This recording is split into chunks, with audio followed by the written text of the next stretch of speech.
Hello friends, हमारे इस YouTube channel में आपका स्वागत है।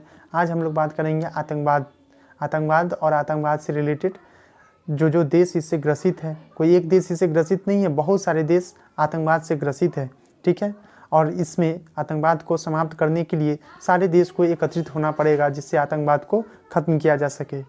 आतंकवाद को रोकने और उसका मुकाबला करने के अंतर्राष्ट्रीय प्रयासों में भारत सबसे आगे रहा है। इसका कारण यह है कि वह आतंकवाद से गंभीर रूप से पीड़ित रहा है।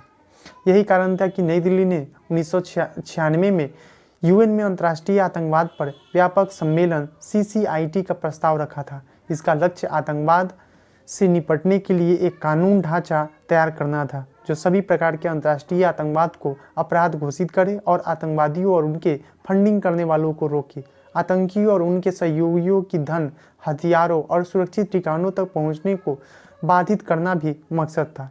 अमेरिका पर 9/11 के हमले के बाद यूएन ने रिजोल्यूशन 1373 को अपनाया और वैश्विक खतरे से निपटने के लिए एक आतंकरोधी समिति बनाई। जाहिर है कि भारत ने इस विषय पर सभी प्रमुख समझौतों पर हस्ताक्षर और उनका अनुमोदन किया। 2020 में रिजोल्यूशन 1373 के पारित होने की 20वीं वर्षगांठ पर बोलते हुए भारत के विदेश मंत्री एस जयशंकर ने कहा था कि हमें दोहरे मानकों को स्वीकार नहीं करना चाहिए, क्योंकि आतंकवादी केवल आतंकवादी होते हैं, वो अच्छे या बुरे नहीं होते। आतंकवाद और अंतर्राष्ट्रीय संगठित अपराध के बीच की कड़ी को भी पहचानने की जरूरत है। आज भी भारत CCIT की मांग करने वाली मुख्य आवाज़ बना हुआ है। हालांकि यूएन के अन्य सदस्य देशों को इससे दिक्कत है।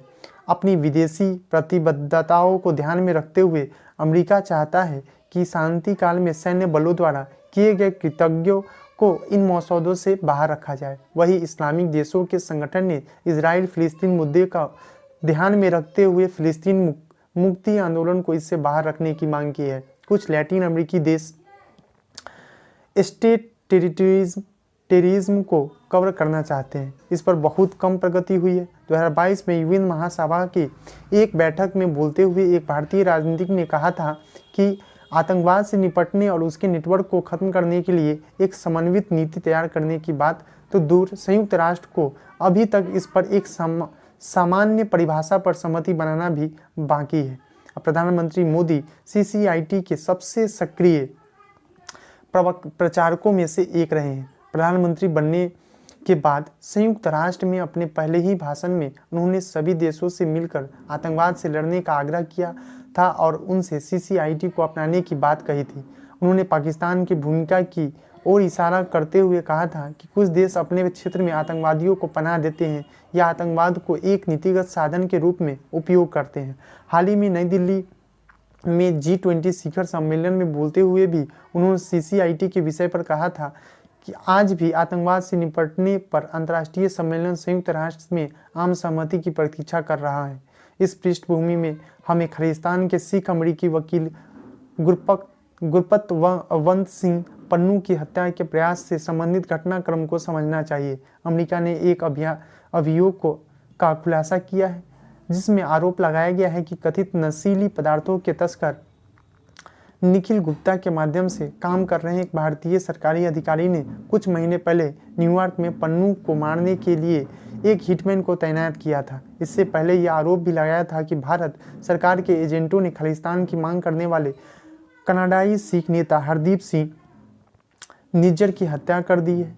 दरअसल अमेरिकी सहयोगियों में पन्नू साजिश और निज्जर हत्या के बीच एक कड़ी होने का संकेत किया गया था। भारत सरकार ने कनाडा के आरोप को बेतुका बताते हुए खारिज कर दिया था, लेकिन अमेरिकी आरोप पर उसका कहना है कि उसने उच्च स्तरीय जांच बैठा दी है।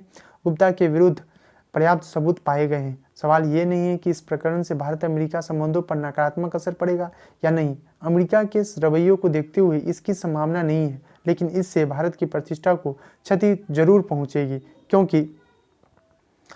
क्योंकि वह एक ऐसा देश है जिसने आतंकरोधी नीति में दुनिया का नेतृत्व किया है और अब उसी पर एक निहत्थे व्यक्ति को मारने के लिए एक नारकोटिक्स ऑपरेटर का उपयोग करने का आरोप लगा है। यही तो आतंकवाद है जिसका भारत विरोध करता है।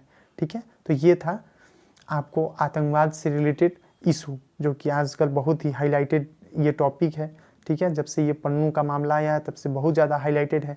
तो इसको आतंकवाद को समाप्त करने के लिए आपको सारे देशों को एकत्रित होकर इसके विरुद्ध कुछ ना कुछ कार्रवाई करनी पड़ेगी, तब जाके आतंकवाद समाप्त होगा, ठीक है। तो ऐसे ही नए नए टॉपिक जो रहेगा उसको मैं बताते रहूँगा। तब तक के लिए आपको ये कैसा लगा आप हमें ज़रूर बताइएगा। धन्यवाद।